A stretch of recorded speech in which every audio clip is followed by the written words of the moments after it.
It is a dimension as vast as space and as timeless as infinity. It is the middle ground between light and shadow, between science and superstition, and it lies between the pit of man's fears and the summit of his knowledge. This is the dimension of imagination. It is an area which we call shots. Hey Todd, you want to play D&D? Always. But can we go play D&D now? Come on, guys. Why don't we just go play D&D? That's my review for Stranger Things Season 3. Good night, everybody. That was the best part, wasn't it? That's all the... I do enjoy all of the memes that have come out of this third season. It's funny as I haven't seen any. Oh, it's good. I haven't seen shit. It's good stuff. The D&D thing is a popular one. It's like it's like when all your homies have like girlfriends, and it's like that 70s show. Fucking like everybody's like making out on the couch, and then like Will's just to the side in his wizard costume. Anyway, Shots, Todd, is our movie, film, TV review podcast. If you've never listened to Shots before, folks, what we like to do here is we like to review stuff with the kind of first half of the show in a non-spoilery context, talk about it as best we can without spoilers, and then give a clear spoiler warning, and then talk about it no holds barred, with the child lock off. Mm-hmm. So, at the beginning of this podcast, there will be no spoilers for Stranger Things Season 3, or Stranger Things 3 as they call it. But after I say the word, there will be spoilers abound, and there will be no turning back. With that, Todd, no spoilers. Stranger Things 3. What are your thoughts? I think we are on the same page when I think it's the best season. And you know we're in the minority with that. Really? Are we? A lot of people think it's the worst. Really? Mm-hmm. Wow. Well, that wouldn't be the first time that we've been in the minority of shit like that. A lot of people are really not a fan of this season. I don't know. I thought it was fantastic. I have my issues, but... Whenever I say fantastic, no, I have issues, motherfucker. See, so you like to throw these superfluous... I do. Todd, you're a little... You're extra. You shower praise. A little too... you shower praise like a drunk bitch on Mardi Gras. Damn straight. I'm just kidding. Flashing my titties. No, I really, really like this season a lot. It is probably my favorite season in a lot of ways. I think that in terms of like just seeing these kids grow up and seeing how their acting has improved. Yeah. All of their performances. But again, the acting was always good. And it was always good. It was always good, but Stranger Things 3, I think is where really it's sort of kind of reached a critical point with the acting. There's several points in season 3 where I was just like, God damn, this acting. Yeah, I like it a lot. I think that I think that the common criticism for Stranger Things is valid. And is probably the most apparent with Stranger Things 3. Yeah. Where, the kind of criticism that is always lodged at this show is that it doesn't necessarily need to be or feel like a television show. Mm-hmm.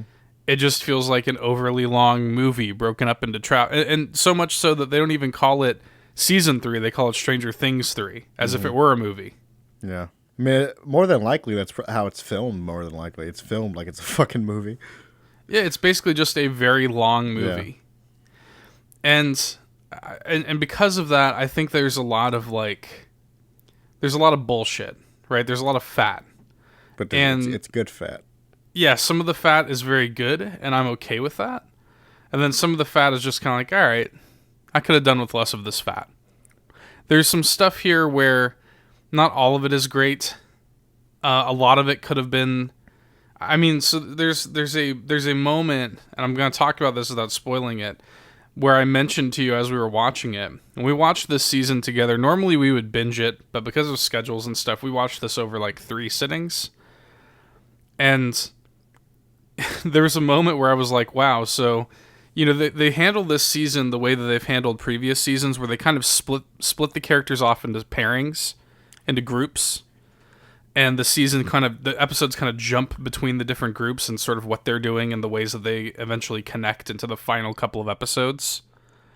It follows that same formula here. And there was a moment, like, I remember as we're getting into the final few episodes, where I was like, holy shit, these characters, there's a particular pairing of characters that spend, like, over half of the season doing the exact same thing. Yep.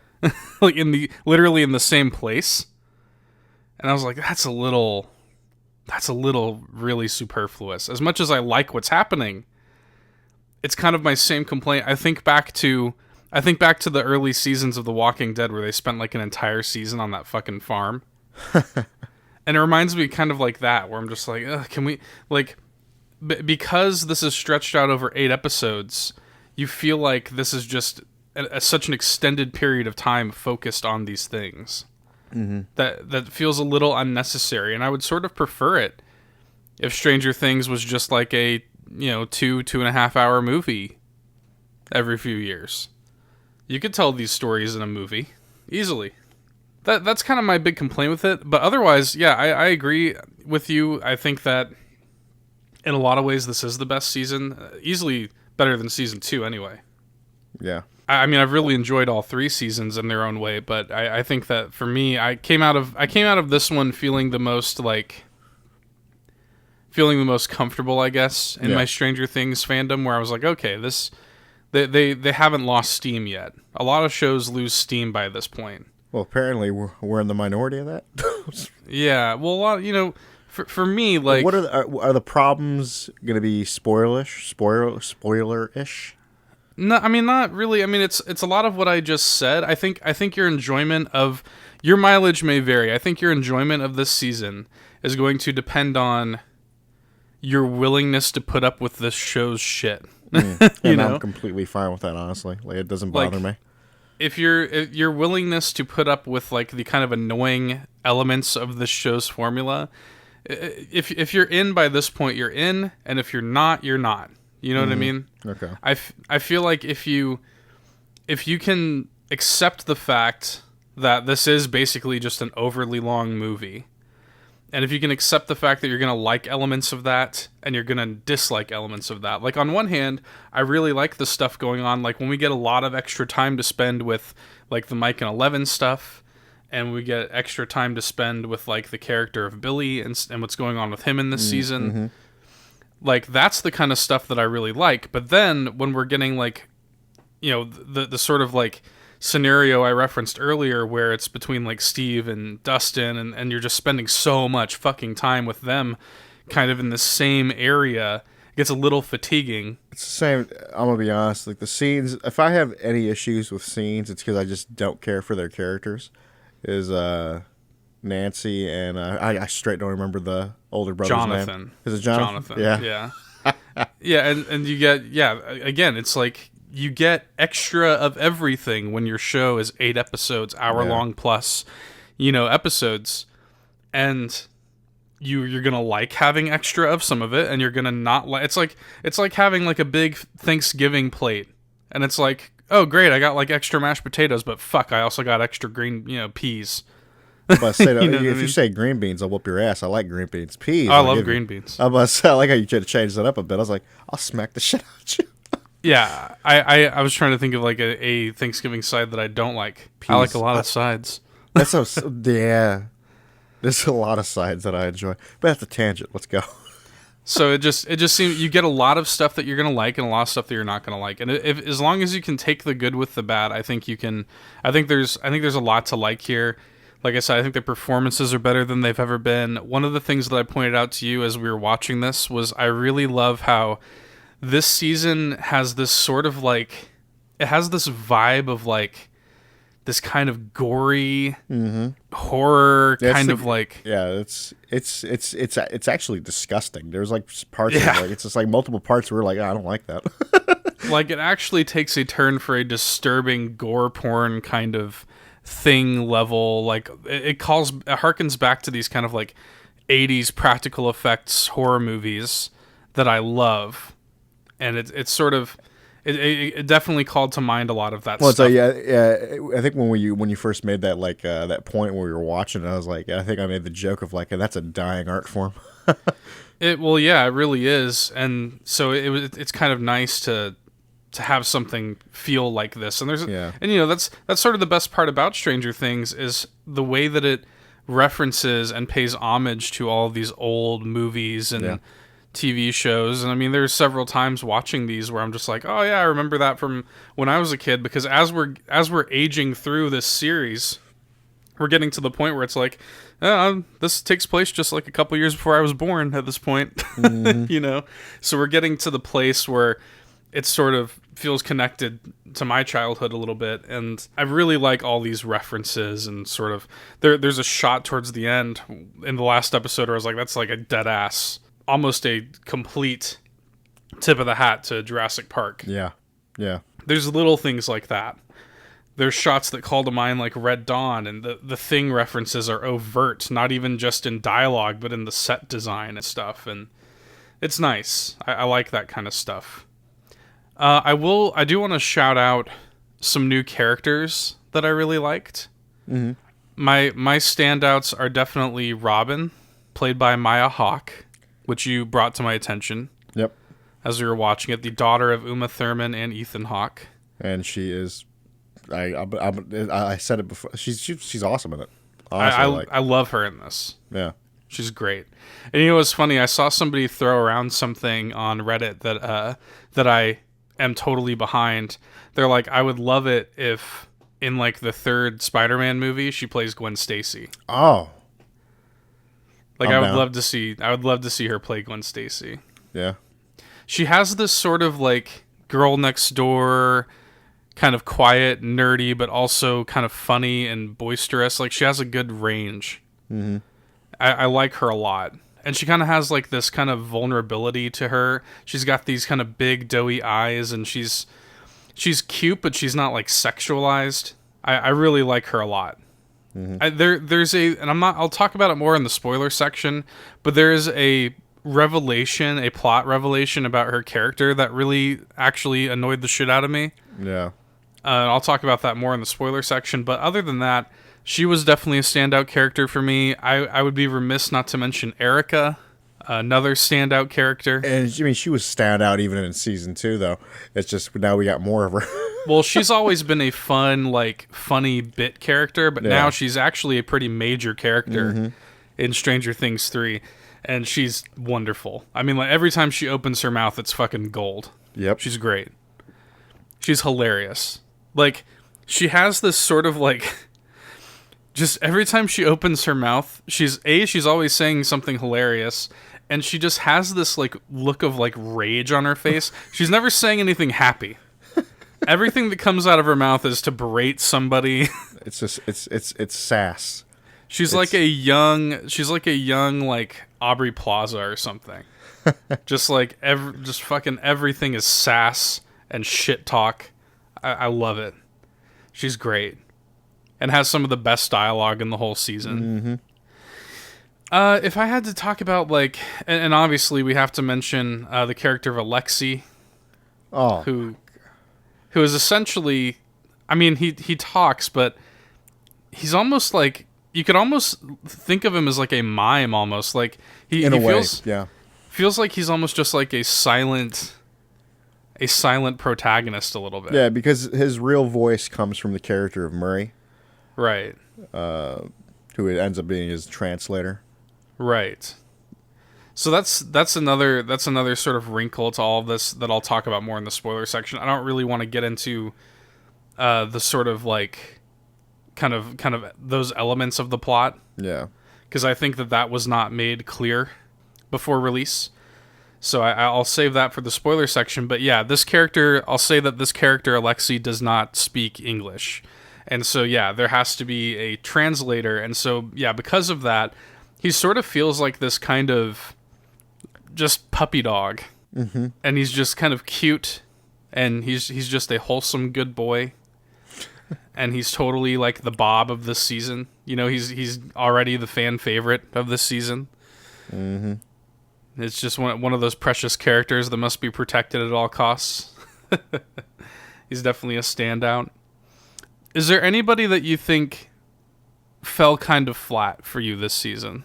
Like any like performances, character-wise? Just character-wise. Did anybody not really do it for you? I mean, well, Nancy and Jonathan. Yeah, again, that's one of those things where they could have literally like done away with most of their shit. Yeah, they couldn't have just not. I mean, like, do they kind of do shit plot-wise? I guess, but it's like, They move it forward in pretty insignificant ways in the grand scheme. As a matter of fact, I would go thinking back to the things that they actually do. I don't think any of it is even essential. It's pretty much just to have them. It's a side quest, really. Yeah. Yeah, Nancy and Jonathan were weak for me. I felt like the Steve stuff in this was not as good as it usually is. It was not as good, but it was still good. It was good, but like Steve Harrington is normally kind of a standout character. Obviously, in season 1, he was kind of the douchebag turned hero. I feel like in a way that like I feel like with the additional new characters that it's always destined to happen. Like there's gonna be some overshadowing. You know, somebody has to fall back. I mean, he's still a major player and he's still good and everything, but at a certain point, it's just kind of like, yeah, in the first season, kind of douchebag jock turned hero by the end, and now he's everybody's season 2, he was sort of like one of the fan favorites because of his team up kind of with Dustin throughout the season. And now it's kind of like he's still good and he's still there, but I feel like in terms of the characters that sort of took a back seat, I think he's definitely one of them. Oh, definitely. I also wish that we got more. I like Max's role in this season, but I don't feel like we've really gotten a lot from her yet. I would have loved to see I was in a way I was happy with what we kind of got between like, gosh, that's towing the line. Well, so here's what I'll say. So like the character of Billy, right? Who is a fantastic character, and Dacre Montgomery is a wonderful actor that like. There were several times watching this where I was just like, God damn, this dude is a fucking phenomenal actor. Mm-hmm.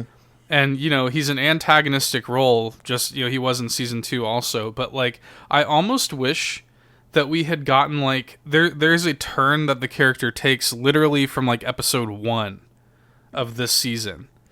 And this is the sort of thing where I just feel like the balancing act could have been a little bit more well-handled, where you could have taken that character of Billy, and maybe the turn could have happened in the second episode, and maybe you could have given in the first episode a little more Max and Billy stuff. Yeah.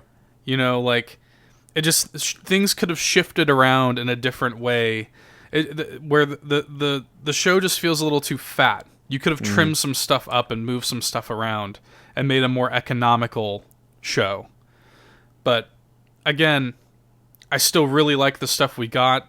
I still think that Billy is a phenomenal character, and I really just wish that we got more out of the Max character. Max does play an important role, but again, you know, going back to the common complaint with this stuff, the important role she plays is involved with just some side quest bullshit. Yeah, I feel like going forward with the show, you'll probably end up seeing more, but. Yeah, I just want to, because I like her and I want to see more of her and everything. And I just there's definitely with these seasons, there's definitely some give and take. What did you think of? So Carrie Elways plays Mayor Klein, which I love that they cast him in this. And it's funny, is like, I swear to God, I had to double check because like, dude, he lost so much weight. I had no idea it was him until you said it was. Dude, he lost so much weight because the last time I saw him, I think I was on the show Psych, and he wasn't like fat, but he was a little more hefty. You know what I mean? Yeah. And he's gotten older, and I'm looking at him, I'm like, bro, I know this motherfucker. Like, yeah, but yeah, it was he's great. Like he's always great though. He's always a highlight, honestly. Yeah, he's sort of a very loud, boisterous, like sleazeball kind of mayor type. Yeah, that good old like cliche. Yeah, that good old chestnut kind of character, and you can set your watch to that kind of character, right? But he does it very, very well, and it's nice to see him because I love having these kind of like '80s actors coming back in these roles, be it like Sean Astin in season 2, and then having Carrie Elways in season 3. It's nice. It's nice having these kind of like throwback characters, these throwback actors returning to these roles, and kind of showing us their faces again. Like I said, I probably wouldn't have known if you hadn't told me right from the start. There, I didn't even recognize him. I did that with a couple things. I was like, damn, I didn't realize that was him. My favorite one that I pulled off with that. It's not a spoiler, but there's a character that you basically were like, who's this Gary Busey looking ass motherfucker? Yeah. There's a character who's just kind of like this douchebag. I was like, this is a Gary Busey looking motherfucker, and Todd's like, yeah, I'm pretty sure it's Gary Busey's son. I was like, oh.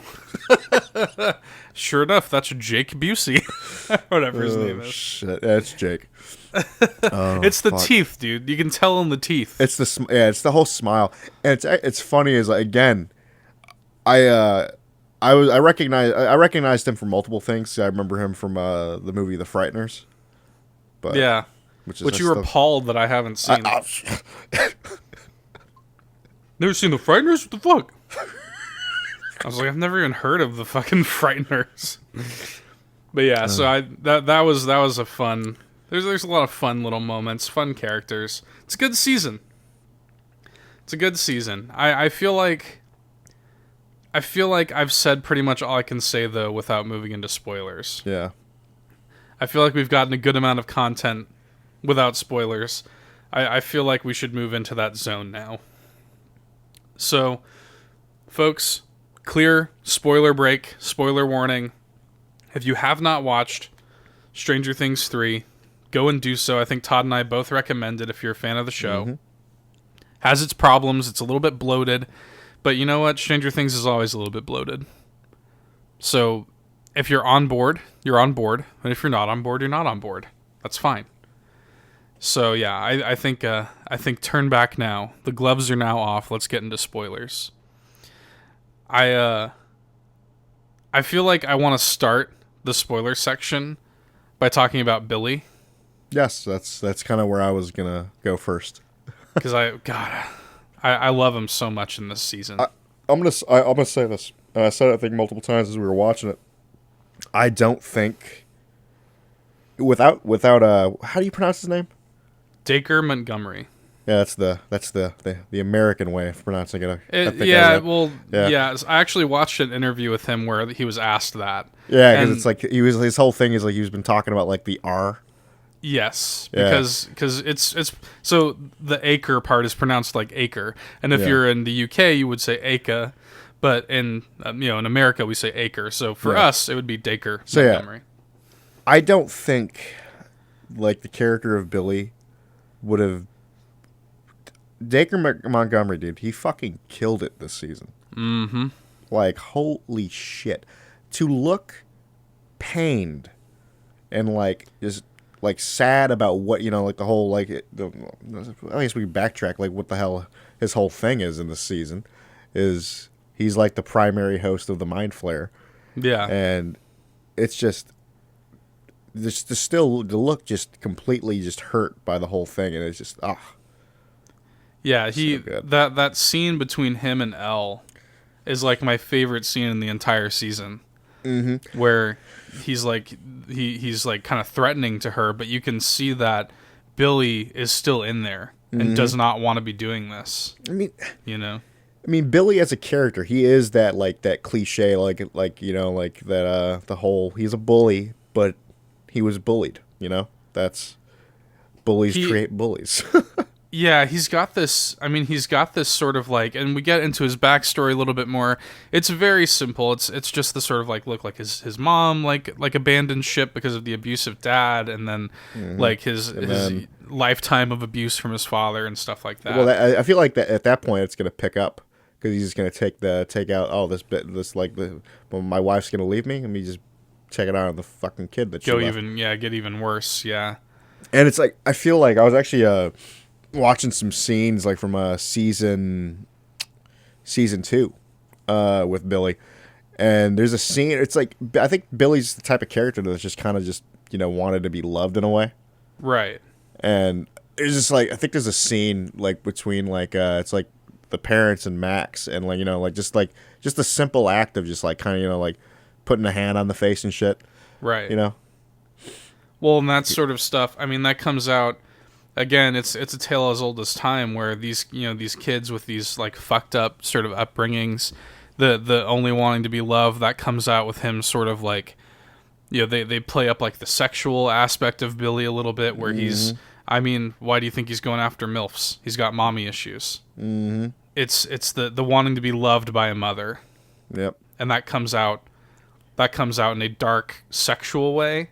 And that also there's that undercurrent of him being physically abusive, especially in season 2. He does like some of that crazy psychopathic shit pretty much immediately as soon as we meet the character. Oh yeah.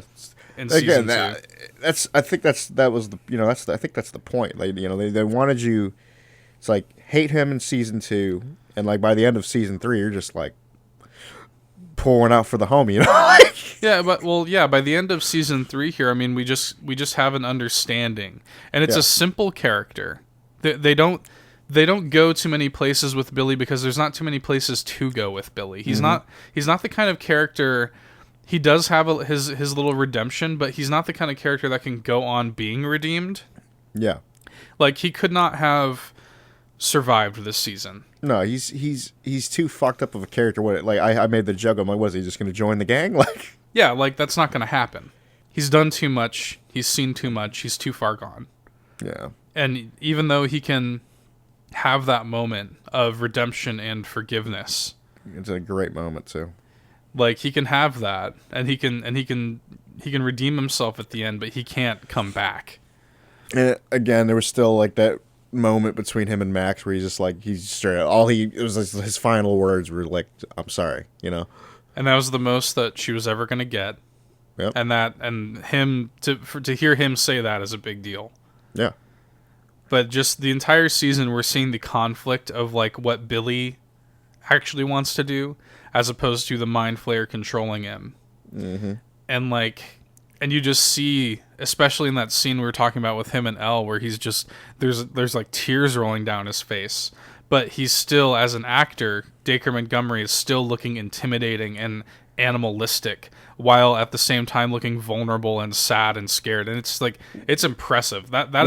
Which scene are we talking about? Are we talking about the scene where they're in the cabin? Yes. Oh yeah, that scene is he's basically he's walking up on Elle talking about like, we found you and shit like that. And it's just, again, like it's like a single, like just a tear just going down his face and shit. I'm like, yes, fuck. So good. Like just does all of the acting with his, like, all of the Billy is in his face, and all of the Mind Flayer is in his body. You know what I mean? Exactly. Yep. It's excellent. I loved his character in this. And again, if I could I only wish that we just got a little bit more of him and Max. Yeah, I agree with you like wholeheartedly on that. Like, before that moment came when he does get like kind of possessed by the Mind Flayer, because I think that would have made the wound hurt all more. It would have fucked people up, because it's just like, even you still, even with all the bullshit that like Billy has done to her, like, she loved him. That was her brother. That's still her brother. Yeah, she definitely. And they definitely play on that. But I really liked him. I purposefully did not talk about Hopper in the non-spoiler section, because... Smart move. Just because so much involving Hopper is kind of spoilery. Yep. There are two things that I kind of wanted to avoid with spoilers. I didn't want to talk about Hopper. I didn't want to talk about the Russian involvement. Yeah. The good old Get the Red Scare in this bitch. The Red Scare in the 80s. I mean, that's how shit was in the 80s. This season totally plays up the sort of like Russian paranoia that was present in America at that time. and this season's kind of like, well, what if there was a good reason to be? You know? That's kind of the whole setup for this season, is the Russians have this kind of like secret underground base where they're trying to penetrate the wall between our world and the Upside Down. Mm-hmm. Because it's easier to do here because the seal's already been broken here. Yeah, location. Yeah. As Alexi points out with the greasy Whopper wrapper, it's easier to poke a hole in an already greasy Whopper wrapper. Because it was healed. It was right. like it was healing. Sorry. Right. So it's interesting, and it makes for a nice parallel where I love how one thing that Stranger Things always does that I like is they base their season 2 is based around Halloween. This season's based around 4th of July. And what a better time frame to deal with like a Russian scare than 4th of July. Mm-hmm. Where when the show kind of meets its climax, it's like literally the 4th of July, and there's like fireworks, and there's this big oorah American like city fair going on and everything, and you're literally killing like the Mind Flayer with like fireworks. It's really good. Those parallels are not lost on me. But another common complaint, and again, I didn't want to talk about this in the non-spoiler section, but a lot of people feel that Hopper was really out of character this season. And really? Yeah, because I mean, Hopper he's always been kind of brash and stuff like that, but in this season he is a little bit more of an asshole than he's ever been. And I sort of agree and I sort of don't agree. Mm-hmm. Because on one hand, and especially now, so I'm rewatching it with Anastasia. So like you and I just finished it, but like my wife still wanted to watch it, so I've been kind of rewatching it with her. And now that I'm seeing it again, I'm kind of like, yeah, they kind of made Hopper like a little too much of an asshole in this one. Even like to the point where like that scene where he breaks into the mayor's office and he beats the shit and tortures and interrogates the mayor, right? Like it gets to the point where he then kidnaps the mayor. Mm-hmm. And he then is like just being a douche for no reason when he's already got the mayor by the balls. He's like trolling him too. And it's funny. It makes for good humor. But like, it's like when you go, nice place there, you shoot that guy yourself. You know, shit like that. Just like, you don't have to like bully the guy. And then like handcuffed him to the bed and shit like that. And then there's that moment where like he really was going to shoot fucking Arnold Schwarzenegger Terminator guy in the back of the head. I mean, yeah. He really was going to kill that fucking guy. I mean, was it not warranted? I think it was. It was warranted, but is that the same Hopper that we've seen in seasons 1 and 2?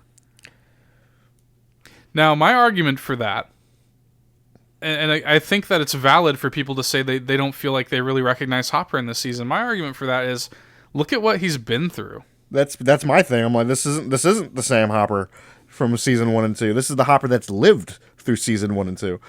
I mean, between all the stuff that happened before we even meet the character with his daughter, which is still something that hangs over his head, and between all of the fucked up shit that's happening in Hawkins, and now having to protect Elle as kind of like his new daughter and stuff like that, and there's a sort of like hopelessness to this character, where like Hopper, and like he has like several attempts at trying to find like a somewhat of like a love life, and that never works out for him because it kind of can't.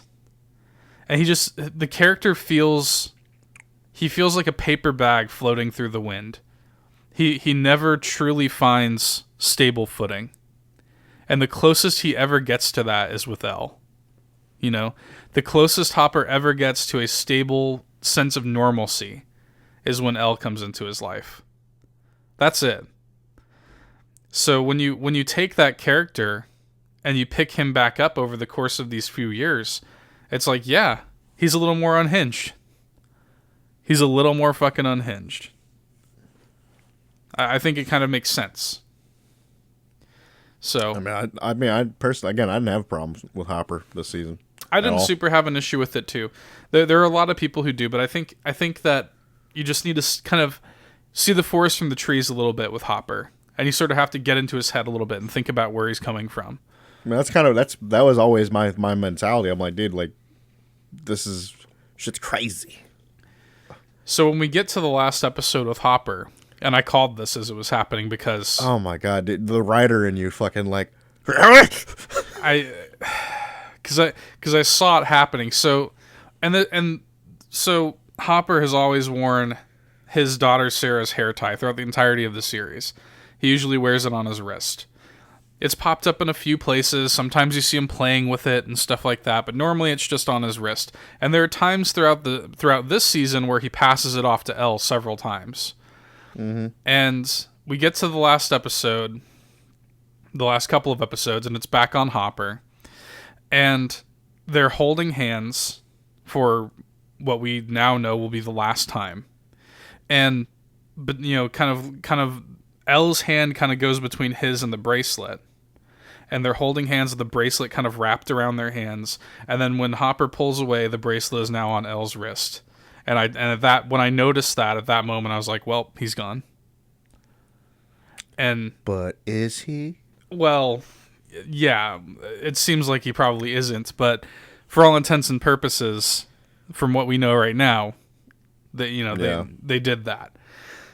And so I knew right then and there, like I said, the writer in me came out, and I knew right then and there his death warrant was signed, right?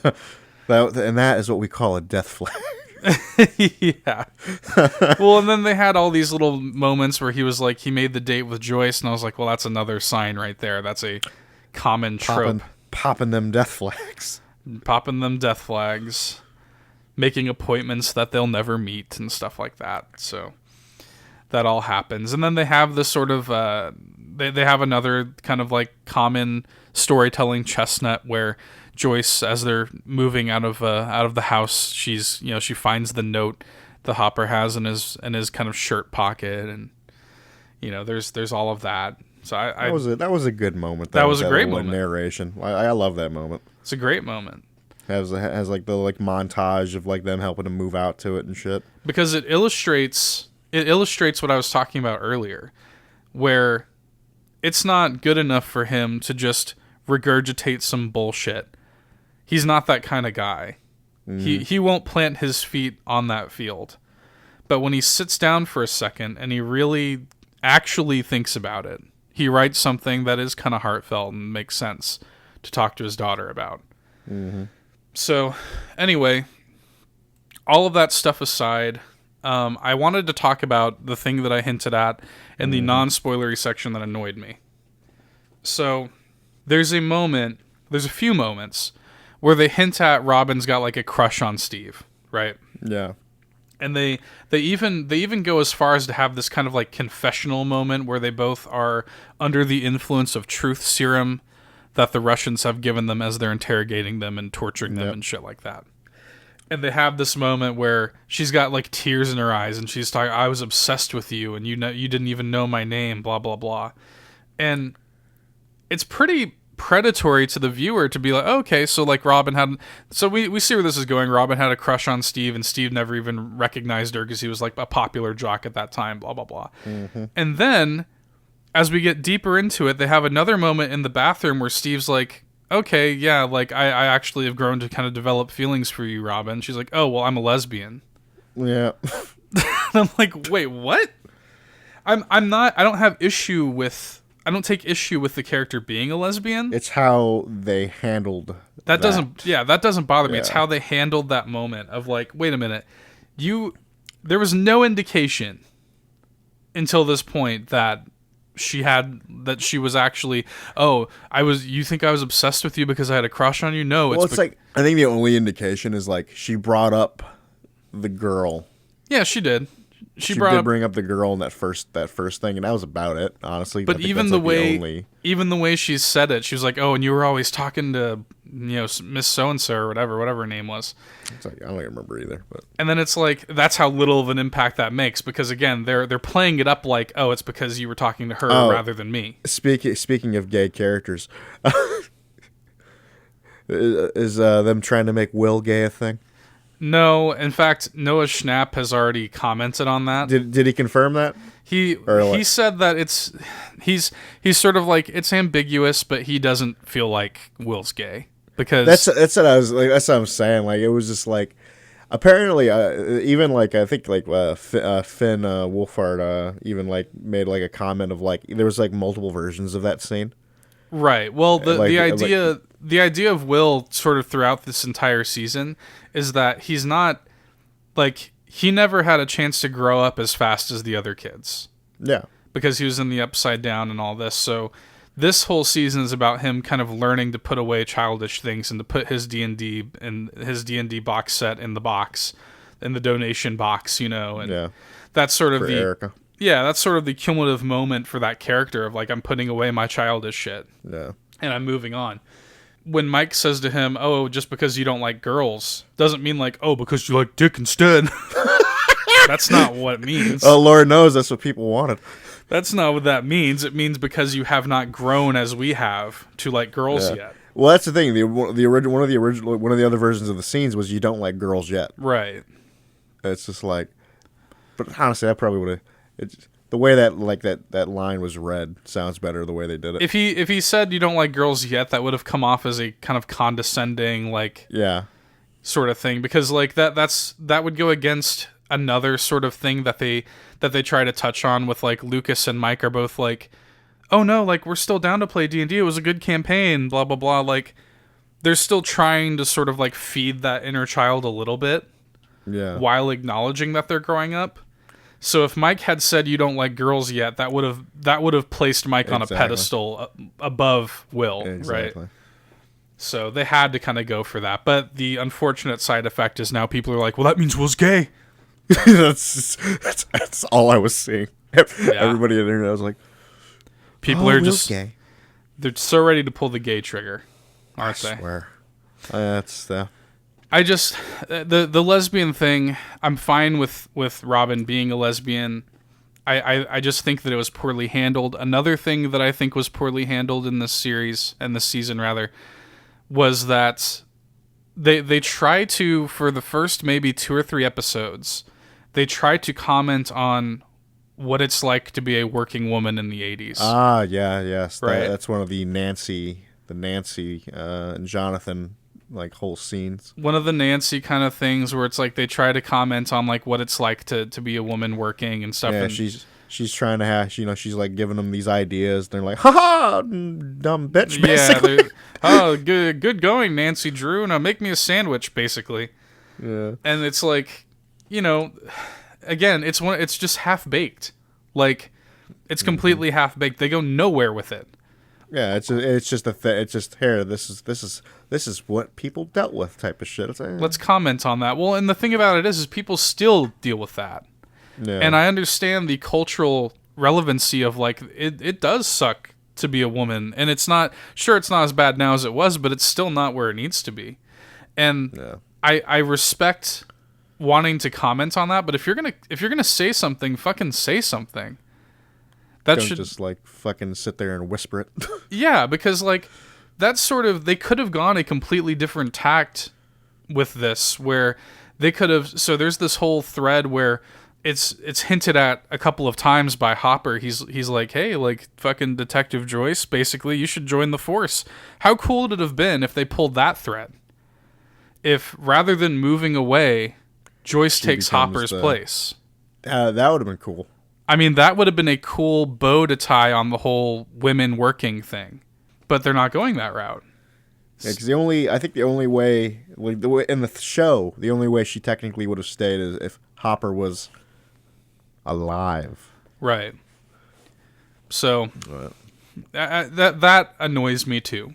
I don't want to sound overly negative. I want to talk about a few things as we're kind of wrapping this up. I want to talk about a few things that I really do like.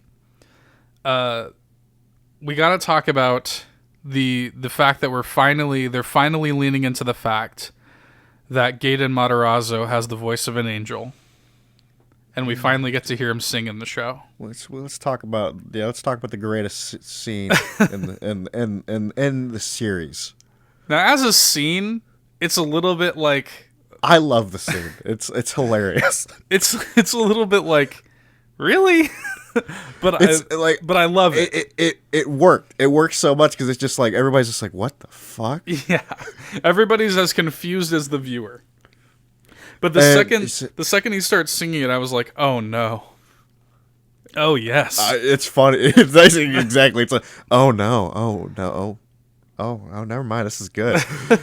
So it's like, so that whole thing is like they're doing this whole thing with like Dustin's character that he kind of got a girlfriend, and nobody kind of believes him. Susie Poo, Dusty Bun and Susie Poo, and I want more of that whole thing in the next season. Yeah, no, but that is without a doubt the best rendition of A Never-Ending Story. It was really good. It's so good because they're like harmonizing over the radio and shit. It's so good. That's pretty good. And it's just it's like one of my favorite moments from that scene is like Joyce just like basically banging her head against the wall like we're all gonna die. I love it. That was definitely a standout moment. Makes me want to watch that movie. I haven't seen it in a long time. I'm gonna be honest, like the moment she's like I want to hear it. I was like what where's this going? Yeah, I sort of thought, the thought had crossed my mind when she said that, oh, okay, maybe they're finally going to have Gaten sing. That'll be cool. But I didn't know they were going to go that route with it. And it's just like it's like Dustin as a character, he's just like, this is about to be embarrassing as all shit. And she, like Susie on the other end, just has no way of understanding the gravity of the information. The gravity of the situation. Doesn't realize that there's fucking 10 plus people yeah, on the line basically. Yeah. It is just like shit. Let's talk about I want to talk about I feel like there's a million things that I could There's a lot of things that on. you can easily talk about, dude. But I think rather than covering every single solitary note about the season, what I would like to do is sort of speculate on where we're going with season 4. Well, I think the show is finally going to open up to more than Hawkins. Yes, like, little more so than it already has. Do they say where they're moving to? I don't know if they did, but it definitely is obvious. Obviously, it has to open up at this point. I can't remember. I think they've already even said that it's time to open up the universe a little bit. Yeah. Well, it doesn't mean it's even opened up. It's gone international at this point. Like 'cause they got to deal with Russia. Right. So. Okay. So I was looking this up a little bit where there are apparently a few clues that the Byers might move to Maine. Okay. Apparently, Bob brought up the idea of them moving to Maine twice. Apparently, he mentions, what if we were to move out of Hawkins together? My parents are selling their house in Maine. So maybe that could be a thing. I don't know. But I have this thought in my head for some reason that they said Ohio, but maybe that's a fever dream. Bro, why are they gonna go to Maine? That's a whole It reference. Yeah, I mean that's the Stephen King land, right? So that would be a whole thing right there. Yeah, the whole. I mean, dreary New England. I mean, that is definitely Stephen King land. So that would be interesting. That's a whole It reference, like just going to Maine. But they also Stranger Things universe. They also make overt reference to like, oh, we're gonna come back for Thanksgiving and Christmas, and so it has to be kind of close enough. So I almost wonder if they're gonna do another kind of holiday related season, where you could kind of see them maybe Christmas 2020 coming out with season 4, basing it around Christmas. And you could sort of have like a few lead-up episodes where the other kids are in Maine, and then they kind of come back to Hawkins for Christmas, and deal with the larger threat. I mean, I don't know, but the one thing that we do sort of know and can speculate on with a little bit of basis in fact is the fact that it is heavily hinted that Hopper is not dead. Yep. And that rather than because obviously the whole moment with him and the machine and Joyce having to activate the machine, and it seems we've seen it sort of like just vaporize people, but we don't. Well, that's the thing. I thought it was fishy from the get go of like they didn't show Hopper get vaporized Because we don't see Hopper get like literally killed. He's killed, in air quotes, off screen. And so the next thing we see is in a sort of post-credit scene that takes place in Russia, where I'd actually backtrack. I'd backtrack because things get even weirder before that. Is they go into the base like the American cavalry basically, right? And there's no Russians. There's no Russians. It's like where'd they go? What happened? So then yeah, in the post-credit scene, there is mention of an American that they have in their cell, right? Mm-hmm. So they basically pull out this dude and they go to open the cell and he's like, no, not the American. And that is an overt call out to Hopper in a way, because that is the only way that they ever referred to Hopper is as the American, Yep. So it seems like some of them got vaporized and then some of them got teleported back to Russia, including Hopper, who is now in a Russian prison. With his prison beard, with his prison beard that David Harbour is growing, and then we see, of course, the dude that the Russian guy that they do pull out of the cell is sort of fed to a captive Demogorgon, full-grown Demogorgon, like a full-ass Demogorgon. So that's another interesting kind of wrinkle to it all, because it's easy to assume that. I mean, like, we killed the Mind Flayer's link to this world, but it's still very much the main Mind Flayer is still there and alive, and the monsters in the Upside Down are still there, So, so it's season 4 is in an interesting place because it seems like a lot of things are scattered to the winds. It's also funny that we haven't even commented on the fact that I just realized this is a big thing. The fact that Elle doesn't have her powers. Yes. Yeah. So, I mean, Mike kind of tries to reassure, like, yeah, they're going to come back or whatever, but we don't know that. Yeah, we don't know that at all. And honestly, it'd be interesting as hell to see it not come back. I would love to see basically most of season 4 without her having her powers. And it's like her powers come back at the like save the day at like the last moment type of shit. Right. Or she has to go through a whole period of like self-discovery before they come back or whatever. Because I was saying the entire season, I was like, dude, she's using the shit out of her powers. I mean, here's another thing is that, obviously they deal with the teen drama side of it. Maybe they move to Maine or wherever, and maybe Elle gets a new boyfriend. Maybe there's a love triangle. The good old teen drama. So I mean, maybe that's a thing, and maybe we introduce that to the mix.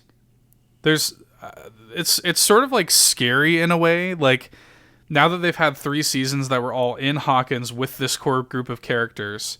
Now that it's kind of being scattered a little bit, it's a little bit scary because you're just like, oh no, don't go. But it's also kind of exciting because it almost seems like with season 4, the slate is wiped clean a little bit. We're going to be seeing new locations, new situations for these characters to be in, presumably completely new characters, and we don't know exactly the status of the Upside Down. Like when season 2 ended, they let us know clear as day, yo, Mind Flayer's still out there. Yeah, it's like Mind Flayer straight looking down at like the looming like over the school. Yeah. Yeah. And with one of the final shots of season 2, we don't get a moment like that with season 3. The only thing you ever see is like the Demogorgon. It's like, what does that mean though? It's like, oh, they have access to something. Like they actually opened up the door a little bit. So yeah, does that mean that maybe the door is open? Are they able to tap into stuff on the Russian side of things now? I mean, it's like I wonder. I mean, it does seem like the way they're going with this, with the Upside Down, is like Russians and Americans trying to like weaponize it in a way. Like they're doing the whole Cold War like nuclear race type shit. Yeah, they never overtly say what the intentions are, but that does seem like it's one of those like well, we want to get there first, basically. Yeah. Whatever it is, we want to know about it first. So that seems to be what's going on. I don't know, man. I mean, it's gonna be interesting one way or another. I think I'm very excited to see where season 4 goes. I mean, it's the mark of a good show where when one season ends, I'm ready to watch the next one. Exactly. So, anyway, I think I'm pretty much tapped out on my Stranger Things 3 thoughts. You got anything else you want to add before we? I think we finally covered everything. That the main thing I definitely wanted to touch on was Elle being powerless. Yes, that's going to be interesting because she definitely, her powers were used in this season more than any season previous. I commented on that multiple times. I was like, eh. Yes, we see the most out of Elle's abilities in this one, and it seems as if, I mean, maybe the battery's been drained. In the final moments of season 3, she can't even get a bear to come to her. She can't even crush a can like she could when she was a little girl. Yep. So, from what we know, from the way that they've left these characters, half of them are moving. Fucking Elle's powerless. Hopper is presumed dead and is likely kept in a Russian prison. And the Upside Down is still very much a threat. So, that's what we know. Yeah. Anyway, season 3, Todd. Stranger Things 3, whatever you want to call it. It was good. I enjoyed it. Same. Bring on Stranger Things 4. Christmas time. Give it to me in Christmas. I actually would really enjoy it, like a Christmas-based season. It's weird because I'm wondering when they're actually going to release season 4 because the release schedule has always been a little bit odd. So the first season came out in July of 2017. Mm-hmm. And then October 2018, so a little more than a year turnover, and we got season 2. And now, July 2019, it's like, That's what I'm saying. I mean, it like they could easily do like I could see them doing like if they didn't want to wait that long, a Thanksgiving one, Yeah, I mean, it seems like they could probably turn around season 4, in another, year and a half. Yeah, I feel like December 2020 would be a good time. So I don't know. We'll see. We will see. This is all speculation at this point, but either way, we will be there, and you best believe there will be another episode of Shots for it. Anyway, that's all I got, Todd. Thanks for listening, everybody. We will see you next time. Bye. See ya.